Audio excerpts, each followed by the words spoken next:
Hello, everybody. Today is October 27th, 2020, and I am sitting here with Dan Rowland. We're in Dan's living room here in Sacramento, California.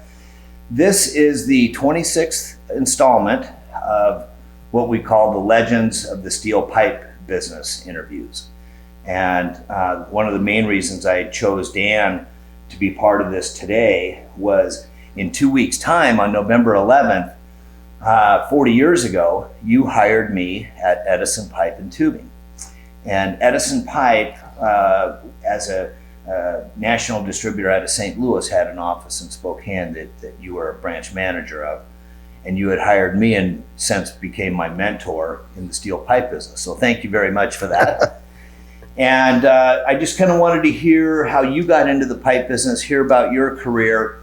And, you know, back in the late 70s and all through the 80s, a common question from people in Houston, St. Louis, and across the nation was, why are there 5, 6, 7 pipe companies all in little Spokane, Washington? And we're going to explain that reason as we go on. But today, I want to start with Dan Rowland and hearing about your career. Does that sound good? Sure. So, Dan, tell me how you got your start in the pipe business. What year was it? Where was it? What company? Well, I started in 1974 working for a company called Continental Pipe.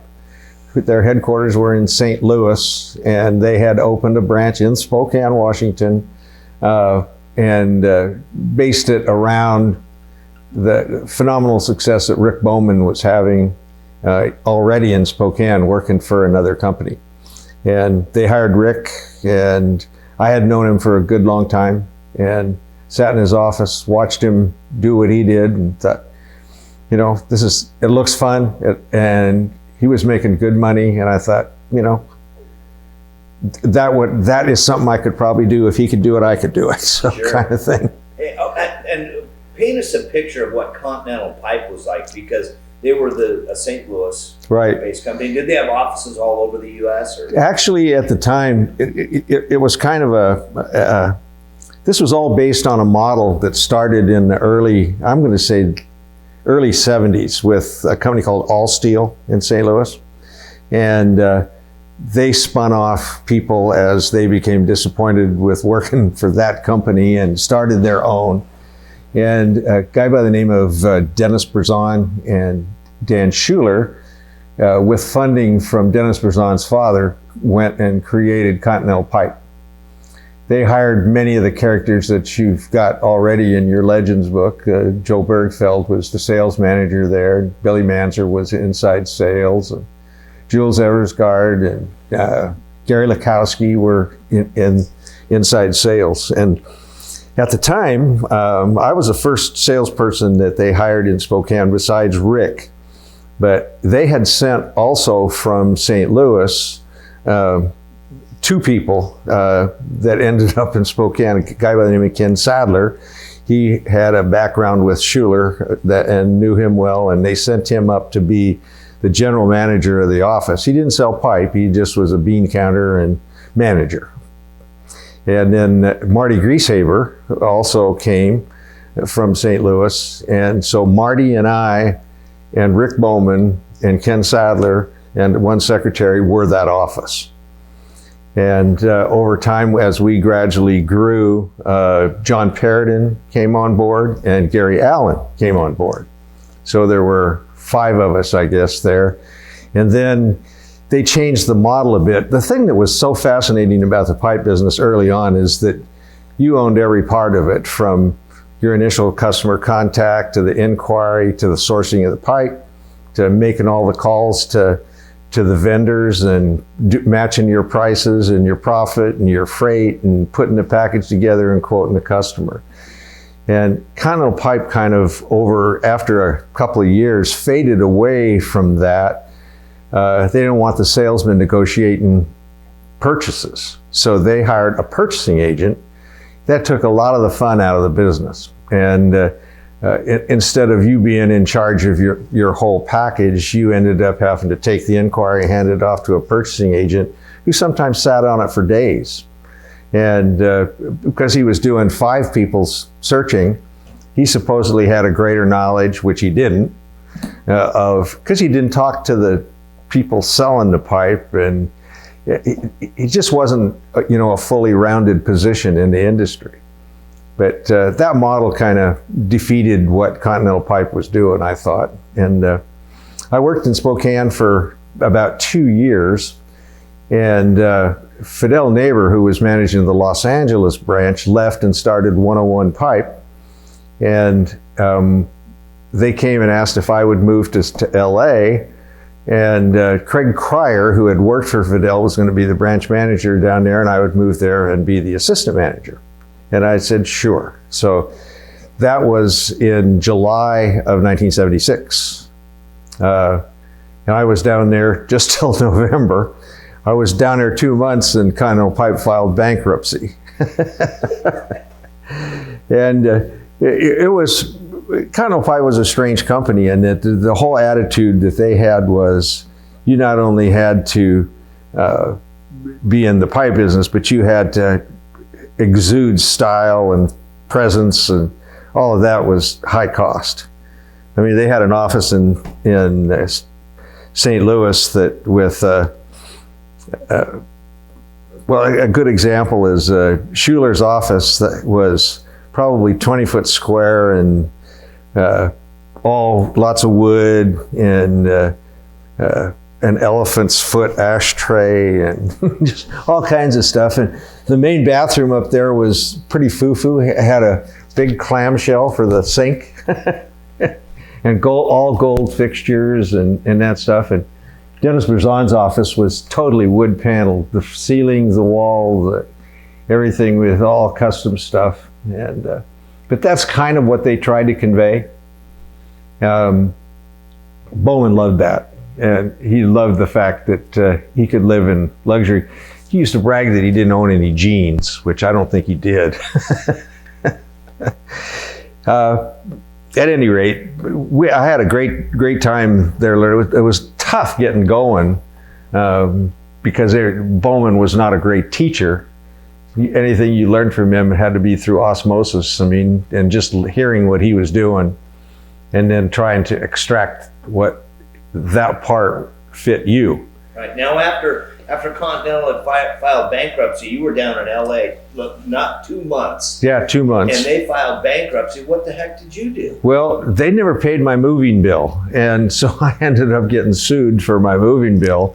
And at the time, Gene Sanders was another guy that was sent from St. Louis too. I forgot about Gene. He came up at about the same time as Marty Grieshaber and Sadler. And he was a longtime high school graduate friend from Dan Schuler.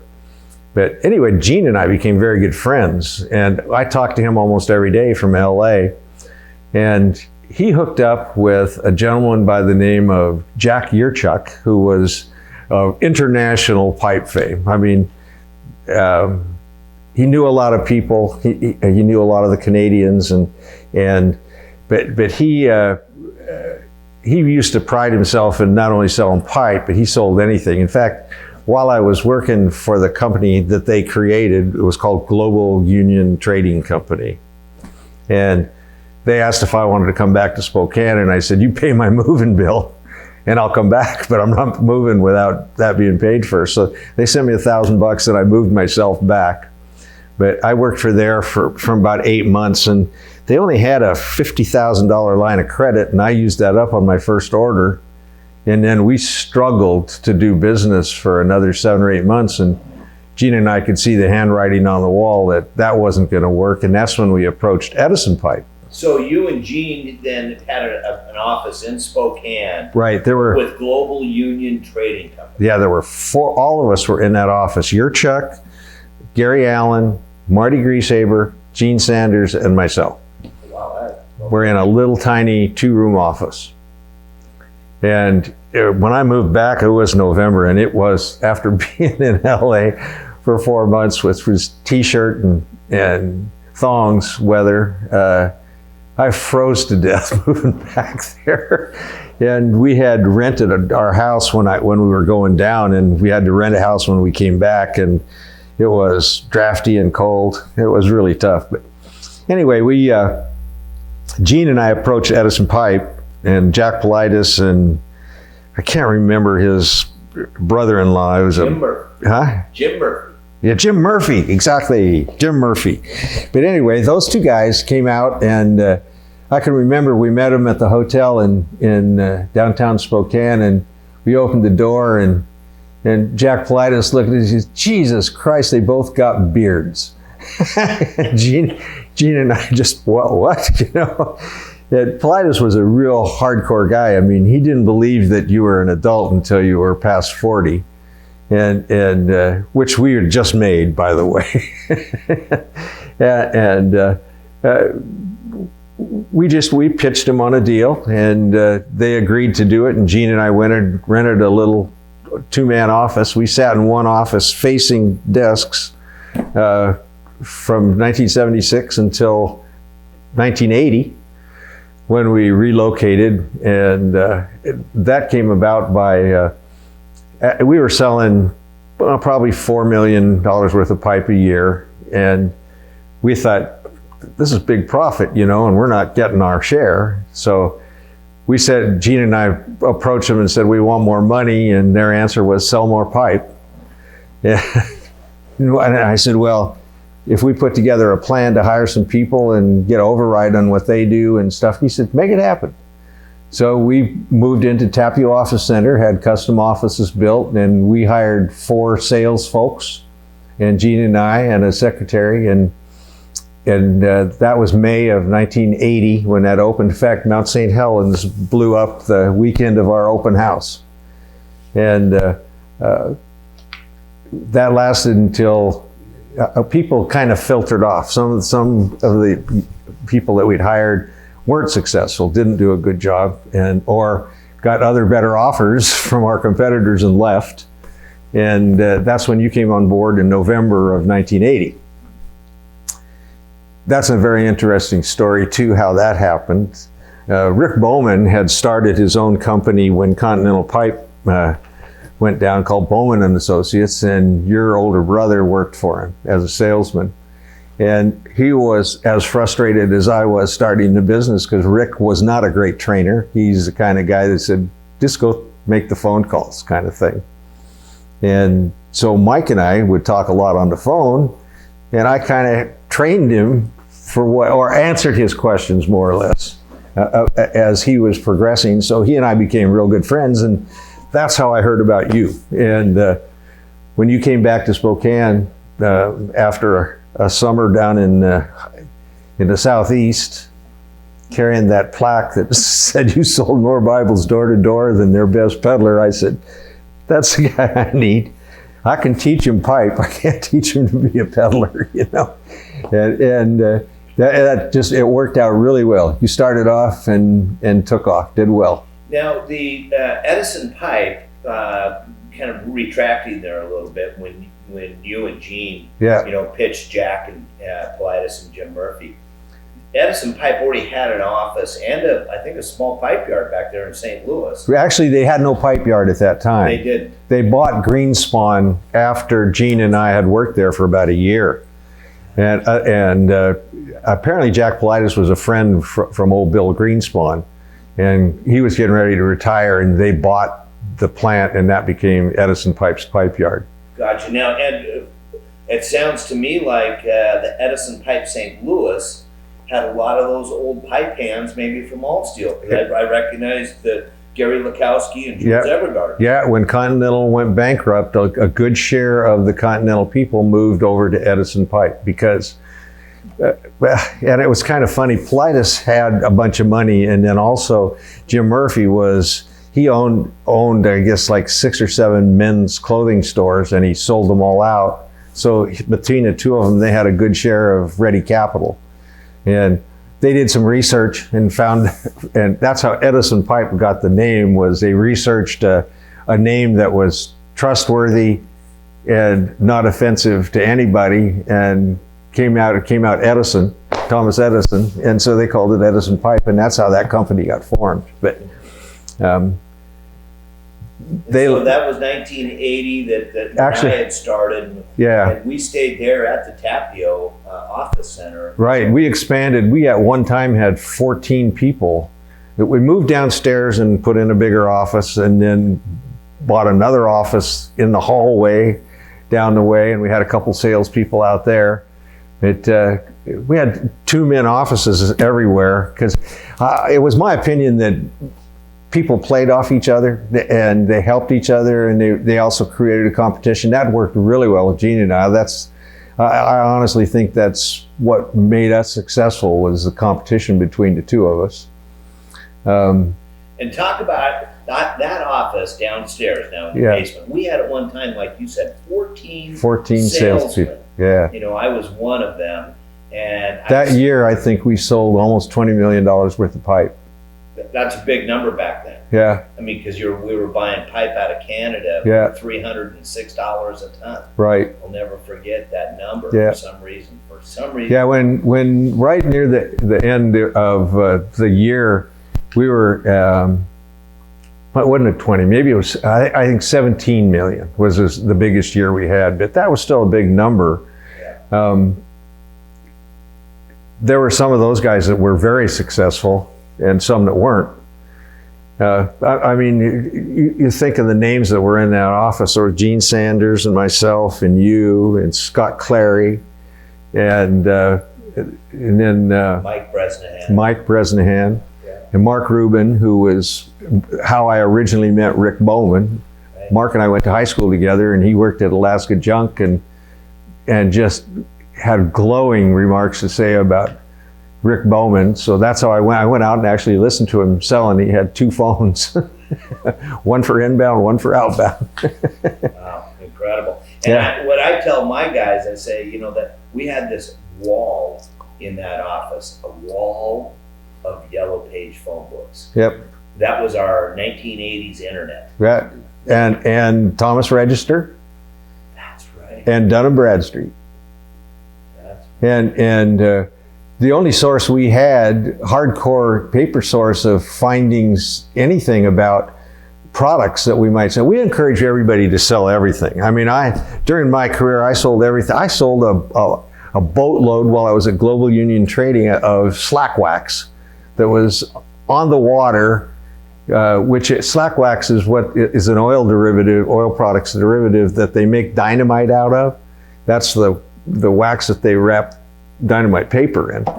And I sold a boatload of that stuff to a broker who sold it to Japan when it was on the water coming from somewhere in South America. It got very close to selling a boatload full of plywood. I never did do that, but that was all that Jack Yurchuk guy. He was mostly into international trading. Sure. Now, so your pipe career with Edison Pipe lasted through the 80s. Yep, until I'm going to say 1986, 87. And one of my good customers was Comco. In fact, I had a couple of really good customers in Canada that I'd made friends with. And in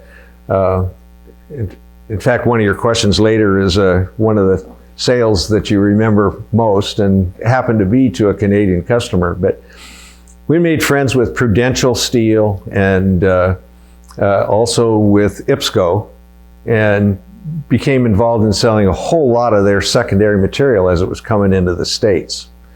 Not only the oil country stuff, but a lot of gauge pipe for water wells and other structural applications. One of the things that I learned in the pipe business is when you guy says, I'm looking for pipe, the first thing, you don't ask him what spec he wants, you ask him what he's trying to accomplish with it, because you can downgrade what his product knowledge might be into a product that's a lot less expensive for him and a lot more available to us because we specialize in those secondary materials. I mean, we did quite well with prime pipe too, but I was always impressed that the first year we were with Edison Pipe, when we started hiring the salesmen, we got up to, when we hit the $14 million mark and looked at it and had never owned a stick of pipe until we sold it. It was pretty impressive. So anyway, you were coming to the end of your Edison pipe. Yep, in and 1886. Comco, which was the largest pipe company in Canada, was actually owned by an American contracting company called Guy F. Atkinson, who was in South San Francisco. They also owned Commonwealth Construction, which was their Canadian branch. And Commonwealth did a big job and had a whole bunch of surplus pipe from it, and set up Comco to sell that surplus pipe. And then Comco grew to become the largest pipe company in Canada at the time. They were very, very profitable. And Guy F. Atkinson had some losses that they wanted to set up a pipe company that was very profitable in the States and write off some of those losses against. So the guy that was in charge up in Canada, Ian Robinson? No, not Ian. Hank McComb pitched him on opening in the States. And Ian Robinson, who was the branch manager of the Vancouver branch, and I used to do a lot of business together. And he says, "What do you think about Comco coming to the States?" And I said, "Well, I think I'd be real upset if you didn't offer me a job to run it." And he says, "Well, I guess I'm kind of doing that." And so it worked out there that I became the USA operations manager for Comco.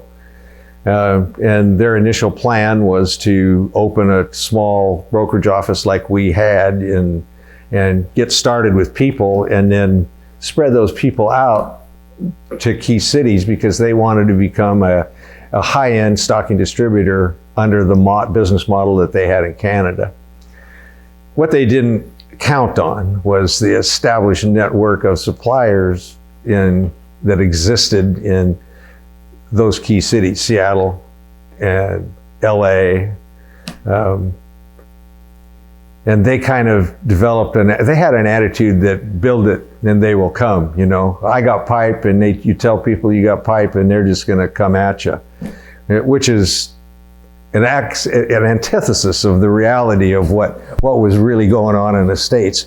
In fact, they had such an arrogant attitude about approaching business in the States that we actually had a harder time dealing with some of the regular suppliers. Well, I mean, we had pipe that they could use right in Sacramento, but they wouldn't call us because we had approached it with that arrogant attitude from Canada. So, I mean, we ended up sitting on a lot of pipe that other suppliers could have used, and many vendors, many end users. We ended up selling a lot of large OD heavy wall prime pipe with special treatments and stuff into the oil refineries and stuff around Sacramento. But eventually, the only thing that kept that open was me brokering. And I had a couple of inside sales guys that would barely pay their salary with the stuff that we were selling out of the market.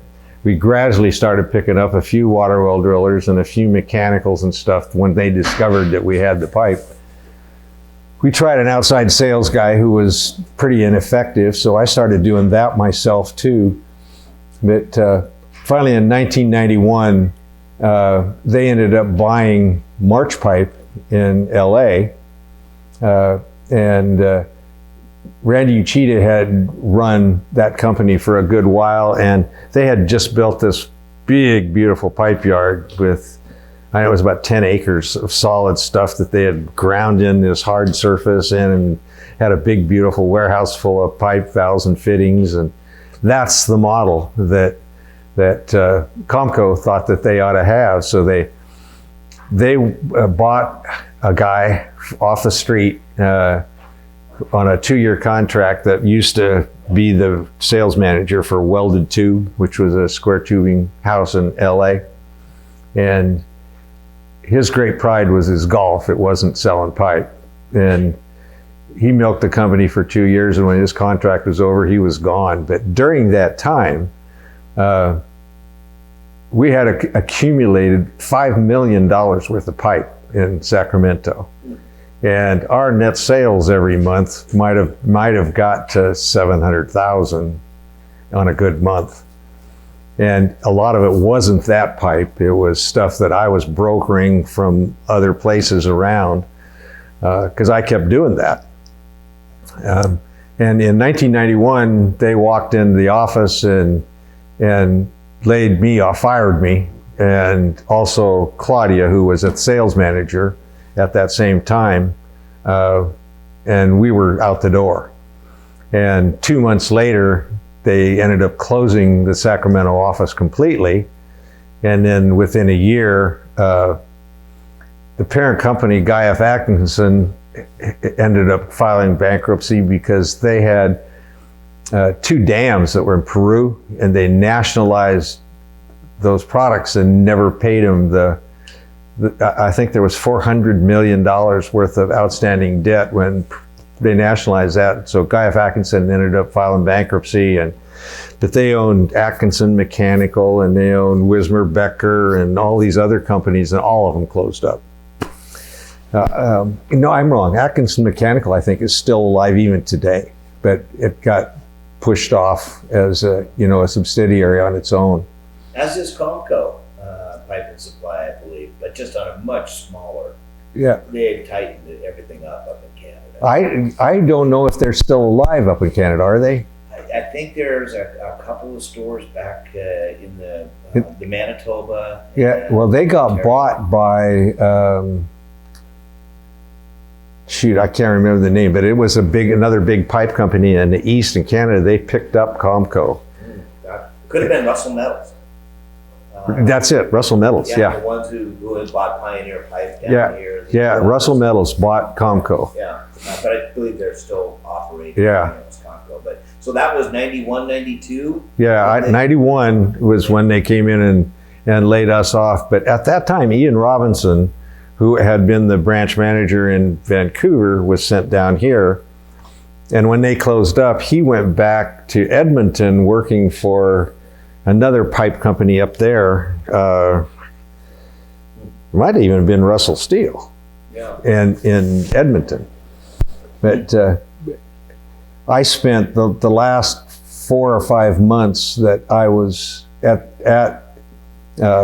Comco shipping the pipe from Sacramento back up to Canada, doing all the duty drawback paperwork and everything to ship truckload after truckload after truckload of Sumitomo steel prime pipe. That a lot of pressure tubing. We had, I bet you we had at least $1.5 million worth of pressure tubing on the ground, and a lot of valves and fittings that we never even began to have a marketplace for in Sacramento. So was that basically the end of your pipe career? Yep, 1991. I had some offers from other places, but Comco came in, and when they fired us, they gave us a small settlement. And Claudia and I started another little business, and it ran for about a year. And then I left and changed industries completely. Ended up getting into the telecommunications business. Yeah. So the other part of the stories that I wanted to talk with you about was I'm disappointed in myself for not doing this just a year or two earlier, where I could have got Rick Bowman on tape. Because the West Coast is somewhat underserved, I believe, in some of our storytelling. We did have Earl and Fidel on tape, and we're starting to get more guys, but. Back in the 70s, there was a dynamic, by the name of Rick Bowman. Right. And I remember in the 80s, people asking me all the time when I worked with you at Edison Pipe and in the Comco, why are there 5 or 6 pipe companies in Little Spokane, Washington? The absolute sole reason for that being the case is Rick Bowman. And tell us more just about Rick. Well, as I mentioned before, you knew him. You said before you went to work for him at Continental. Yeah, Mark Rubin and I went to high school together, and his dad was the pipe yard manager for Alaska Steel and Supply, but the colloquialism was Alaska Junk, and it was owned by Louis Schwartz, and he owned Railwater Terminal in Seattle and another place down in Portland, and they were junk dealers. And somehow Bowman got noticed in Seattle by Louis Schwartz, And he moved him to Spokane and gave him a little office, and it ended up being that Mark Rubin and Bowman shared this little office. Well, Mark Rubin and I had, I was in the real estate business dealing a lot on my own account. He and I had about 35 apartments together. And so we talked every day, and every day all I'd hear was Rick Bowman this, Rick Bowman that, Rick Bowman this. You can't believe what this guy is doing. And I'm saying, okay, I'm coming to meet him. And I went out and sat in the office out there and watched this guy with a phone in each ear, vulgar, base language. I mean, when I first met him, I don't think he had a conversation that wasn't laced with, every bad word you can imagine. And that was just his character. That was his phone style. But I remember cigarettes going at all times? All the time. I can remember being profoundly impressed with the guy's memory. He didn't take a lot of notes, but he would remember what one guy was looking for and then one guy had and match those up, and he was just selling a lot of stuff. And over a period of about a year, I became friends with Rick. In fact, him and his wife became very good friends of me and my wife at that time. And Rick and Sandy Bowman used to come to our house almost every night. Rick would go out and get in his Corvette and go for a cruise, and for some reason they'd end up at our house. And over that period of a year, I'd also gone down to his office, and then when he moved with Continental Pipe and into the new digs down there, my whole attitude about the pipe business changed from that little junkyard dog kind of thing that was going on to, well, wow, this is got a little more substance to it. Downtown office. Well, I mean, in the biggest and best building in town, and I mean, when I say it was plush, it was plush. It was very, very nice. So the cast of characters, I mean, I know them, and I'm going to help you go through these again, but when you were naming names, it was like a big bang effect. Yeah. When Continental Pipe went bang. Yeah. And, because you had come over from St. Louis, Gene Sanders, and right. Marty Greasehaver. Right. And then Gary Allen, I don't know where Gary Allen came from. Gary Allen worked for Gray Bar Electric and then Grinnell. In Spokane. And then he came across, I think he might have known Rick at the time, and Rick hired him from Grinnell. And is that how Mark Hanna knew Gary Allen was from Grinnell? Because Mark started at Grinnell. I think that's how they found Hanna. Claudia was actually the one who hired Hanna out at Petroleum Pipe. Right, because retracting on the story, Marty Greasehaver and Gary Allen formed Petroleum Pipe. Formed Petroleum Pipe in Spokane. Right. Claudia, your wife, she was not your wife at that time. Right. Went to work for them. For them. I took Claudia's desk. Right. On November 11th, 1980. Right. But not only that, Bob Marr. He opened a pipe company. Yeah. Mark Hanna left Petroleum Pipe and started News Pipe. Well, the guy in Phoenix with Lou Shaw, he worked for Bowman for a while. Oh gosh. Bowman and Associates opened an office in Post Falls. Chuck Woolley. And then we had Jim Nelson and John Ely and all those guys. Our Continental Pipe in Spokane Edison Pipe in Spokane was we were all just friends, really. Many of us, when we skied together, we motorcycled together, we camped, and we did a lot of stuff together. Everybody went at lunchtime to do some sport together, and we were everybody was good buds, and it was a fun time. I ended up kind of having a bit of a problem with Gene Sanders, and so we ended up in separate offices instead of being together. And then at that time, that's when Comco came to me too. But if you want to go down the list of names that came from Spokane, Marty Greasehaver and Gary Allen made Petroleum Pipe after Global Union Trading Company closed up. Yeah. You had Mark Hanna started News Pipe. Mark Hanna, News Pipe. Then Bresnahan and Mark Rubin formed West Coast. West Coast Pipe and Supply, West and Coast. Mike Bresnahan worked for them. Right. And then Tom Bresnahan, I think, worked for them for a little while, and then you guys spun off, you and Scott Clary, Millman Steel.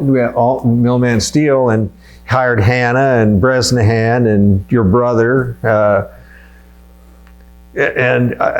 So all those companies got spread out, and there was another guy from LA that hired a couple of the pipe guys from Edison. I can't remember what that company name was. I should know that guy, but he owned a steel company down in LA and came up and financed them. They weren't in business very long, but. So when all those people and all those different pipe companies in and around the Spokane area were really all because of Rick Bowman. All of it because of him. It was kind of that Big Bang Theory. Yeah, it was all on a spinoff. And then when Rick formed Bowman and Associates, he was in Tapio Office Center right along with Edison Pipe. And then when we were paying big numbers for that place, I mean, it's as you know, it's a high budget location. Right. And we ended up finding another office out in the valley and had a custom built office for everybody. And then Gene and I had separate private offices, and that's kind of when the Comco thing developed. And when I left there, I asked you to come, and it wasn't long that 3 or 4 of the other guys were saying, "What am I doing here? Come on down." And I think Comco was good for us for the first year and a half or so, and we did some good business. And then all of a sudden, the suit showed up and closed Spokane. Right. I was totally unaware that they were doing that completely. Yeah. They called me up and said, "Be in Spokane. We're closing it." And I said, "What?" and I was threatened with my life not to call anybody up there and tell them, because I would have called you immediately. Right. And a bunch of suits walked in and closed up that office in Spokane. It was terrible. I thought it was a really bad thing, but well, and it turned out, I know for myself personally, it turned out to be a really good thing. Yeah. In the long run, at the time, you're shocked. Yeah. And you feel like you were betrayed a little bit by the suits coming down out of Edmonton, but. In the long run and hindsight 2020 and all those things. Well, things have a way of working out. Exactly. And one of the things that I noticed in this business is if you have a plan and you work your plan and you work hard at your plan, right, and it's based on sound principles, it's going to work. Right. Yeah, I mean, pipe business is not for everybody, for sure. But and that's what.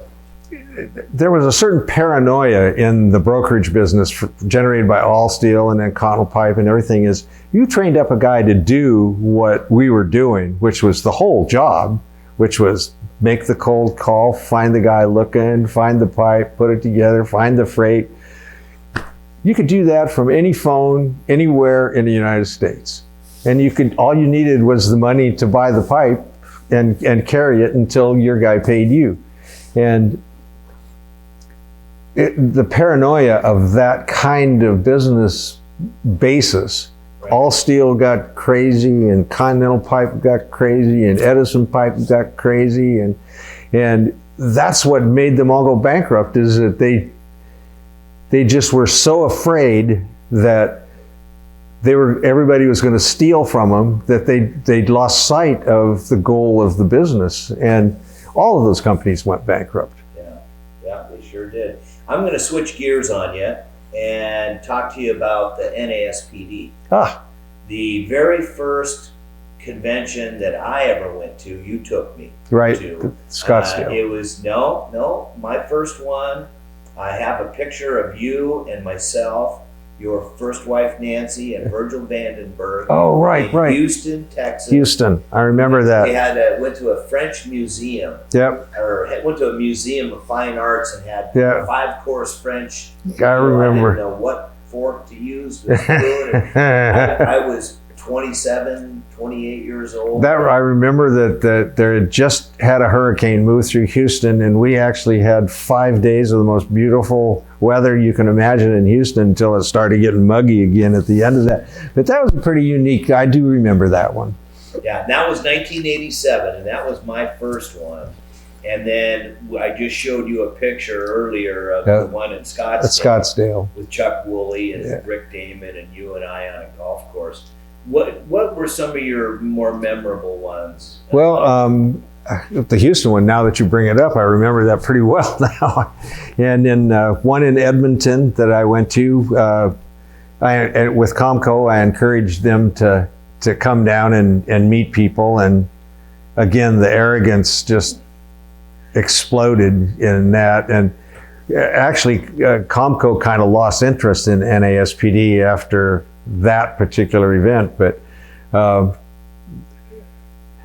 the thing I liked about all of it was the ability to talk with people face to face, because we were phone guys, and very seldom did we place a face with a phone number, you know.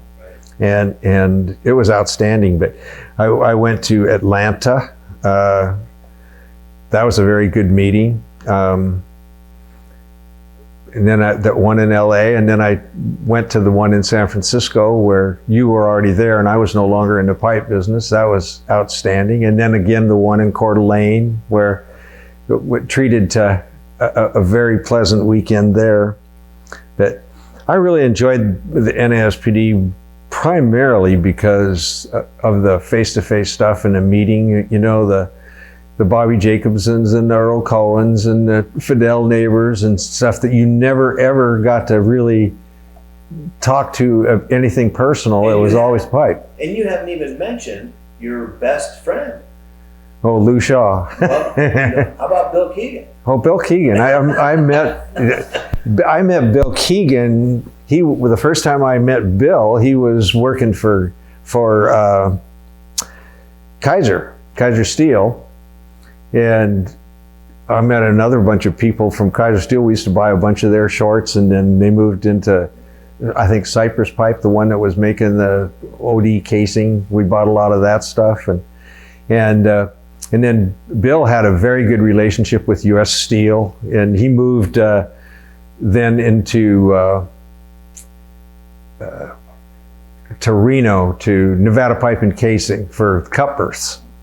And so I met Pat Cutbirth and through them, and then Bill and I did a lot of business. We talked almost every day, and that was in the mid '70s. Yeah, and this gentleman turned into your lifelong best friend. Yeah, he's coming to dinner tonight. He sure is, yeah. Yeah, I mean, Bill was a bit of a legend in the business, especially as pipe brokers. One of the most needed and lauded characteristics of this business is your honesty, because your word had to be gold. If you said something, the guy on the other end of the line had to believe you, otherwise you weren't effective. And Bill had a reputation of the purest form of honesty ever, and which I touted, because I believe that was an important part of being a good pipe peddler. It was to be able to have that kind of reputation for honesty and integrity and being a straight shooter. Sure. And Bill had that reputation. It was always interesting that he came to Spokane a few times. And one of the funny parts, we talked about it last night, is that when Claudia first met him, she took one look and says, "Oh man, I thought you'd be bigger." Well, and he's 6'4" and 240, and it was kind of a joke, because he did have an outsized reputation, and does to this day. I mean, yeah. He ended up being with Skyline and managing a whole bunch of production facilities. Got out of the actual sales end of it. Yeah. And then he's my next one in the hot seat. oh, good. And I think he's going to probably end up telling us all those old stories.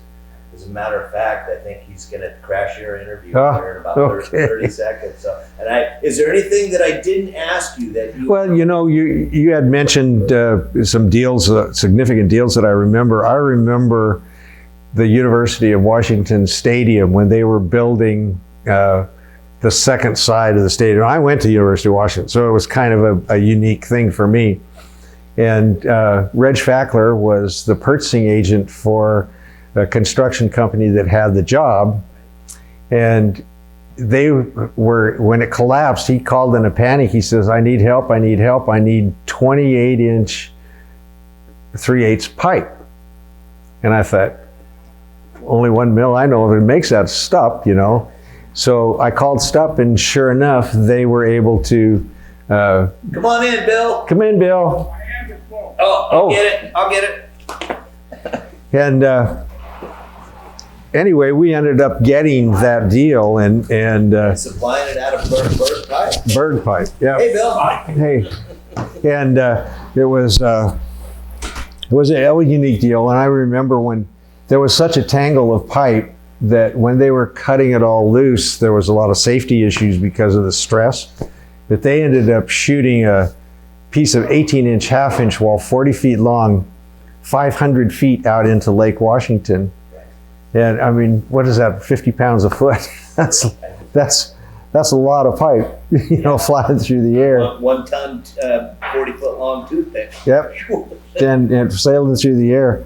Yeah. No, that was a prideful job for us to get. Well, and it was the timing was absolutely perfect, and they were able to get that stadium built and fixed and ready for the first game. Yeah. Which was a real timeline issue, because that happened. I'm thinking June is when it collapsed. Right. And anyway, Reg Fackler, that guy has been a lifelong friend too. I talk to him a couple times a year, and he's been down visiting. Yeah. And I mean, he was there. There's another relationship thing. He was very good friends with Vic Marks and Don Gullett and the guys from IPSCO, who we dealt with for secondary material. All of our Canadian connections. And the Prudential Steel guys he knew real well, Bob Simper and Lee Christensen and Bobby Christensen. Right. And we were very good friends with Bob Simper. He came down and stayed at our house a few times. And that's another thing. Virgil Vandenberg is another name that he used to be the sales manager for Northwest Pipe and Casing. And he loved all of us guys in Spokane. We were a regular trip. He'd come up and visit. He stayed at my house when he'd come visiting. Sure, yeah. And it's kind of one of those, you build these friendships and relationships from our industry, and that's kind of a cool deal. Well, and building those kind of relationships gives you a shot at some things that you wouldn't ordinarily have. I remember hearing stories when you were first starting up about your 16-inch deal with Earl, and him saying, you're taking it all. And it was the first step in being right and in line with, what you've established now, which is remarkable. Yeah, exactly. Well, fantastic. Thank you very much for a great interview. Well, I think it feels kind of weird to be considered a legend in a business that I haven't been in for 20 years. But well, no, it was appropriate though. Yep. It was appropriate. I mean, I enjoyed the entire time. Yeah, you put in 20 years, and I wanted to connect that 70s and 80s portion, to the storytelling, especially from the Northwest United States perspective. Yeah. Well, it's unfortunate that Bowman passed away before you had an opportunity to interview him, because he was the reason that Spokane is on the map for pipe. That's right. Very true. Well, thanks again, Dan. Thank you. Appreciate it.